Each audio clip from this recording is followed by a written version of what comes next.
할렐루야, 활기찬 화요일 아침입니다. 오늘 이 아침에 하나님의 은혜가 충만한 날 되기를 소망합니다. 여러분, 슬픈 노래를 들어보신 적 있으신가요? 가요에 보면 이별 노래나 슬픈 노래가 유독 많은 것 같습니다. 트로트이건 팝송이건 할 것 없이 슬픔과 이별에 관한 노래가 굉장히 많은데 왜 그럴까요? 우리 삶에 공감이 되기 때문인 거예요. 연애를 하든 짝사랑을 하든 한 번쯤은 있으실 텐데 그렇게 슬픈 가사의 내용이 내 이야기처럼 다가오더라는 거죠.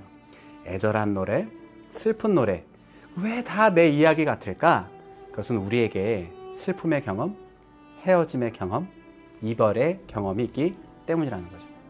오늘 함께 나눌 말씀에도요, 슬픔과 애통의 노래가 소개되어집니다. 그런데 흔한 사랑의 노래가 아니라 애통과 절규, 한탄과 슬픔에 파묻힌 노래예요. 사울과 요나단의 죽음에 관한 노래이기 때문에 그렇습니다. 사무엘상 31장 마지막 내용 어떻게 끝나는지 기억나시죠? 바로 사울과 요나단의 안타까운 죽음으로 마무리됩니다. 이제 본문은 사무엘하 1장으로 넘어오게 됩니다. 이 1장은요, 죽음의 소식 그 이후의 이야기를 계속 이어갑니다. 이제 사울과 요나단의 죽음에 관한 소식이 한 아말렉 청년에 의해서 다윗에게 보고되어집니다. 다윗은 그런데 이 소식을 듣고 슬퍼하며 옷을 찢고 금식을 하죠. 오늘 본문 11절이에요. 이에 다윗이 자기 옷을 잡아 찢음에 함께 있는 모든 사람도 그리하고 사울과 그의 아들 요나단과 여호와의 백성과 이스라엘 족속이 칼의 죽음으로 말미암아 저녁 때까지 슬퍼하여 울며 금식하니라. 그런데 저는 사실 이 장면을 보면서 조금 이해가 안 됐어요. 지금 사울은 다윗의 적수가 아닌가요? 다윗을 그토록 힘들게 하던 인물, 사울의 죽음이 인간적으로는 잘된 것이 아닌가? 이런 생각이 들었습니다. 이것은 하나님의 도우심이구나. 드디어 내가 기름 부음 받은 왕이 될 수 있겠구나. 다윗은 근데 그렇게 생각하지 않았다라는 거예요. 그는 사울의 죽음을 진심으로 애도했습니다. 사울과 요나단을 추모하며 이 노래를 야살의 책에 기록하고 활의 노래라고 칭하여 부르도록 명령합니다. 다윗이 이 슬픈 노래로 사울과 그의 아들 요나단을 조상하고 명령하여 그것을 유다 족속에게 가르치라 하였으니 곧 활의 노래라 야살의 책에 기록되었으되. 이제 그토록 괴롭혔던 사울이지만 그를 위한 추모곡을 헌정한다라는 거예요. 왜 노래를 지어서 불렀을까? 성경에 자세히 기록되어 있지는 않지만 생각을 해봤습니다. 요나단과는 우호적인 관계고 사울과의 관계는 꺼림칙한 관계라는 거예요. 이 둘 사이에서 미묘하게 애증의 관계가 있는 것은 아닐까? 그런데 다윗의 삶을 한번 기억해 보세요. 수많은 시간을 사울에게 쫓겨다니고 죽음의 고비를 넘겨야 했습니다. 그러면서 요즘 같은 경우에는 이른바 사울 트라우마가 있지 않았을까 생각해 봅니다. 다윗에게 있어 사울이란 인물은 기억하고 싶지 않은 사람일 것입니다. 밥 먹다가도, 길을 걷다가도 이 사람 생각만 하면 아주 입맛이 떨어지고 감정이 격동되는 그런 사람이 있다라면 사울일 거라는 거예요. 수많은 죽음의 위협 속에서 생존에 대한 압박으로 인해서 스트레스에 짓눌렸을지도 모릅니다. 그러나 다윗은 지금 그것에 집중하지 않아요. 놀랍게도 사울과 요나단을 기억하며 슬픈 노래를 지어 부르고 있다라는 거예요. 뿐만 아니라 한 걸음 더 나아가서 그들의 행적을 추억하고 용맹했던 그들의 삶을 나타내주고 있다는 거죠. 19절에 두 용사가 엎드러졌도다. 사울과 요나단이 생전에 사랑스럽고 아름다운 자이러니 오호라 두 용사가 전쟁 중에 엎드러졌도다. 내 형 요나단이여 내가 그대를 애통함은 그대는 내게 심히 아름다움이라. 애가를 보며 이런 생각을 했습니다. 만약에 나라면 어떠했을까?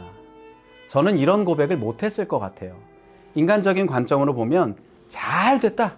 이제 나는 자유다. 통쾌하다. 이제 두 발 뻗고 잘 수 있겠구나. 사울, 그 이름 이제 내 인생에서 영원히 지워버리겠다. 아니면 이 표현이 너무 잔인하다고 생각된다면 한쪽으로는 스스로 타협하며 생각하길, 나는 그래도 돼. 사울은 욕먹을 짓을 했어. 사울은 해도 너무했지 하면서 합리적으로 생각하고 사울에게 탓을 돌렸을 수도 있어요. 자, 여기서 깨닫게 되는 것은 이것이에요. 다윗은 자신의 상한 마음과 상처를 사람에게 돌리지 않았다는 겁니다.